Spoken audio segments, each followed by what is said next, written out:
The Naughty Boy by Hans Andersen.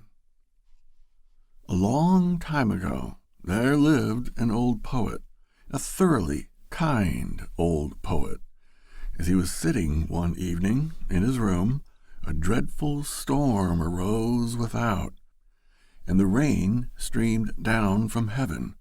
But the old poet sat warm and comfortable in his chimney corner, where the fire blazed and the roasting apple hissed. "Those who have not a roof over their heads will be wetted to the skin," said the good old poet.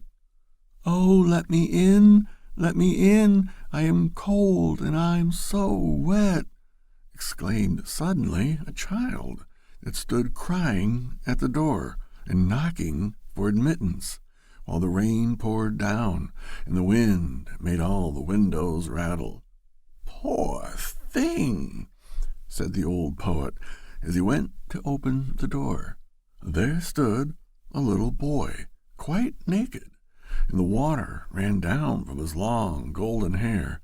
He trembled with cold, and had he not come into a warm room, he would most certainly have perished in the frightful tempest. "Poor child," said the old poet as he took the boy by the hand. Come in, and I will soon restore thee. Thou shalt have wine and roasted apples, for thou art verily a charming child." And the boy was so really. His eyes were like two bright stars, and although the water trickled down his hair, it waved in beautiful curls. He looked exactly like a little angel, but he was so pale, and his whole body trembled with cold. He had a nice little bow in his hand, but it was quite spoiled by the rain, and the tints of his many-colored arrows ran one into the other. The old poet seated himself beside his hearth and took the little fellow on his lap. He squeezed the water out of his dripping hair, warmed his hands between his own, and boiled for him some sweet wine. Then the boy recovered. His cheeks again grew rosy. He jumped down from the lap where he was sitting and danced round the kind old poet. "You are a merry fellow," said the old man. "What's your name?" "My name is Cupid," answered the boy. "Don't you know me? There lies my bow. It shoots well, I can assure you. Look, the weather is now clearing up, and the moon is shining clear again through the window." "Why, your bow is quite spoiled," said the old poet. "That were sad indeed," said the boy, and he took the bow in his hand and examined it on every side. "Oh, it is dry again, and is not hurt at all. The string is quite tight. I will try it directly." And he bent his bow, took aim, and shot an arrow at the old poet right into his heart.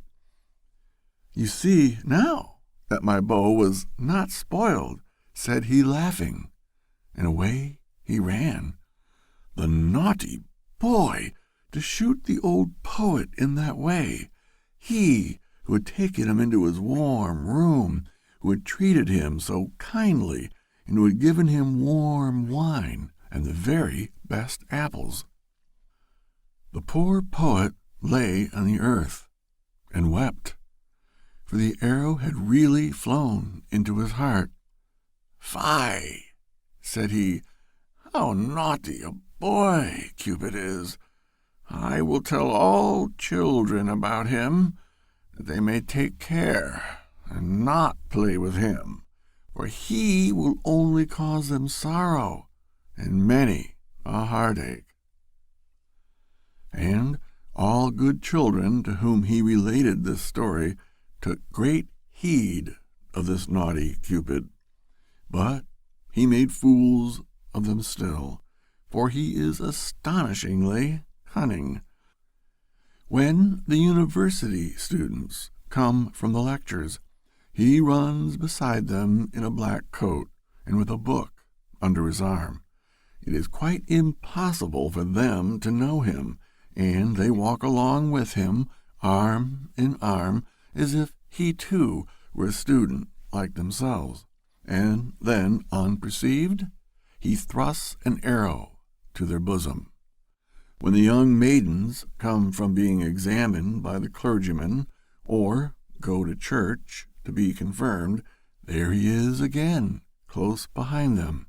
Yes, he is forever following people. At the play, he sits in the great chandelier and burns in bright flames, so that people think it is really a flame, but they soon discover it is something else. He roves about in the garden of the palace and upon the ramparts. Yes, once he even shot your father and mother right in the heart. Ask them only, and you will hear what they'll tell you. Oh, he is a naughty boy, that Cupid. You must never have anything to do with him.